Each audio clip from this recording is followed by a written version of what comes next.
नमः संस्कृताय। बच्चों, आज हम पढ़ेंगे षष्ठः पाठः मतलब पाठ 6 सदाचारः। पाठ का नाम है सदाचार। ये दो शब्दों से मिलकर बना है, एक तो सद, दूसरा आचारः। आचार मतलब व्यवहार, और सद मतलब अच्छा। तो सदाचार का अर्थ हुआ अच्छा व्यवहार। तो हमारे सदाचार से संबंधित यहाँ कुछ श्लोक दिए हुए हैं, चलिए पढ़ते हैं। पहला श्लोक है यस्मिन् देशे य आचारः पारम्पर्यक्रमागतः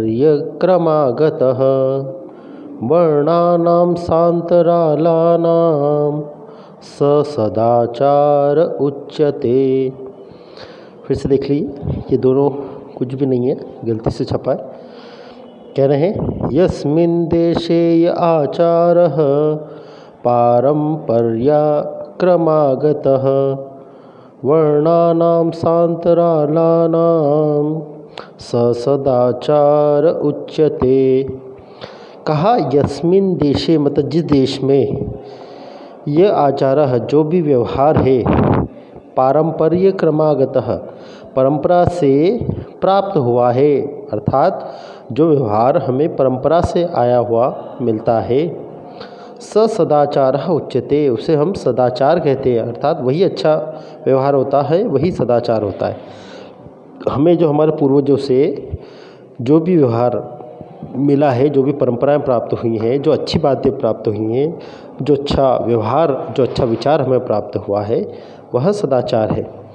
फिर एक उदाहरण दिया वर्णानाम सान्तरालानाम, मतलब कि वर्णानाम है वर्णों का, और सान्तरालानाम मतलब वर्णों के मध्य आए उपवर्णों का। तो आप देखें कि हम जब वर्ण पढ़ते हैं अनाराम इत्यादि, उनमें कुछ वर्ण आए हुए हैं। पिछली कक्षाओं में हमने पढ़ा था आगत ध्वनियाँ जिसको हम कहते हैं, तो वो भी क्या होते हैं, स्वीकार कर ली जाती है क्रम से।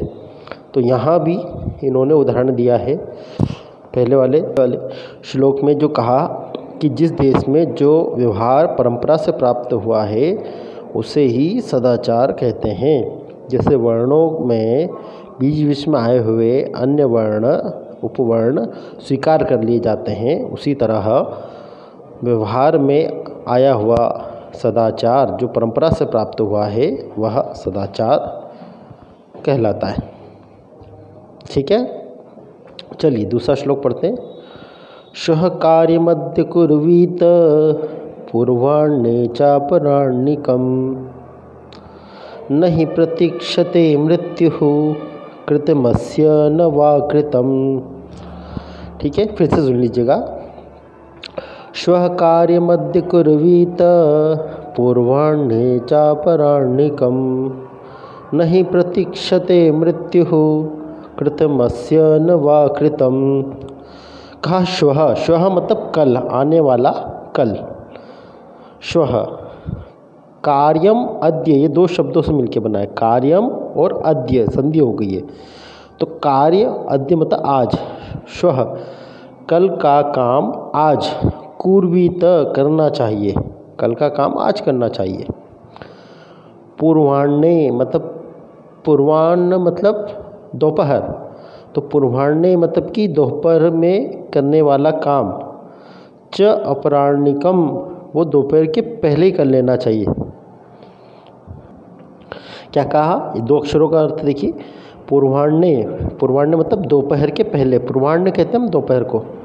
और यहाँ पे लिखा च अपराह्निकम, अपराह्न कहते हैं दोपहर के बाद, शाम के समय को।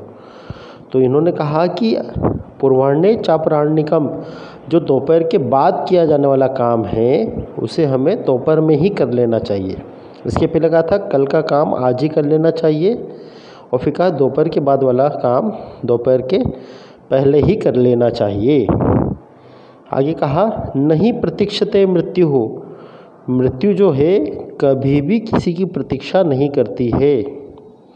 कृतम अस्य न वा कृतम, मृत्यु ये नहीं सोचती कि इन्होंने कृतम मतलब कर लिया है, न वा कृतम या नहीं किया है, मतलब कोई भी कार्य आपने किया है कि नहीं किया, मृत्यु ये देखेगी नहीं, आपको ले जाएगी। इसलिए कल का काम आज ही कर लो। हमने हिंदी में भी कहावत सुनी होगी, आपको ध्यान होगा, काल करे सो आज कर, आज करे सो अब। पल में प्रलय होगी बहुरी करेगा कब, ये वही श्लोक है। चलिए तीसरा श्लोक देखते हैं।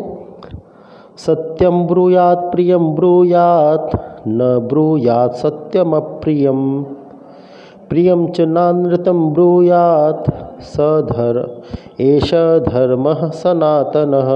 फिर से सुन लीजिएगा। सत्यम ब्रूयात प्रियम ब्रूयात न ब्रूयात सत्यम अप्रियम प्रियम च नानृतं ब्रूयात एष धर्मः सनातनः। कहा सत्यम मतलब सत्य, सच, ब्रूयात बोलना चाहिए, ब्रूयात मतलब बोलना चाहिए, सत्य बोलना चाहिए। प्रियम ब्रूयात जो अच्छा लगे वो बोलना चाहिए, मतलब सच बोलना चाहिए, अच्छा बोलना चाहिए। न ब्रूयात नहीं बोलना चाहिए, क्या नहीं बोलना चाहिए, तो सत्यम अप्रियम, या दो शब्द हैं, सत्यम और अप्रियम, मतलब जो सत्य अप्रिय लगे, जो सच अच्छा नहीं लगे उसको नहीं बोलना चाहिए। ठीक है। प्रियम च नानृतम ब्रूयात, और जो अच्छा लगे उससे नानृतम, नानृतम का अर्थ है सच, है ना। अनृतम मतलब झूठ है, और न अनृतम मतलब कि सच। जो प्रिय लगे ऐसा झूठ, हाँ क्या कहा पूरी लाइन में, अच्छा लगने वाला झूठ नहीं बोलना चाहिए। ऐसा धर्म सनातनः, यही सनातन धर्म है जो हमेशा से चला आ रहा है।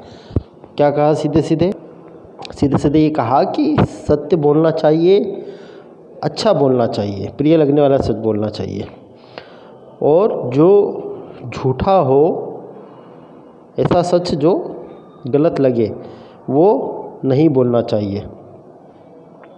अच्छा लगे ऐसा झूठ भी नहीं बोलना चाहिए। यही सनातन धर्म है, यह हमेशा से चला आने वाला धर्म है। चलिए चौथा देखते हैं। सर्वदा व्यवहारे स्यात् औदार्यं सत्यता तथा ऋजुता मृदुता चापि कौटिल्यं न कदाचन। फिर से सुन लीजिए। सर्वदा व्यवहारे स्यात् औदार्यं सत्यता तथा ऋजुता मृदुता चापि कौटिल्यं न कदाचन। कहा सर्वदा मतलब हमेशा ही, व्यवहारे अपने व्यवहार में, स्यात् हो हमेशा अपने व्यवहार में हो, क्या हो, तो बोले औदार्यम, इसका अर्थ है उदारता। तो क्या कहा, उदारता हमेशा हमारे व्यवहार में हो। सत्यता, और क्या हो, तो सत्यता भी हमेशा हमारे व्यवहार में हो। सीधी सी बात है कि हमारे व्यवहार में हमेशा उदारता होनी चाहिए, सत्यता होनी चाहिए, तथा और क्या होनी चाहिए, तो कहा ऋजुता, ऋजुता का अर्थ है सरलता। ऋजुता का क्या अर्थ हुआ, सरलता। तो उदारता हो, सत्यता हो और सरलता हो। फिर मृदुता कहा है, मृदुता का अर्थ है कोमलता। ठीक है।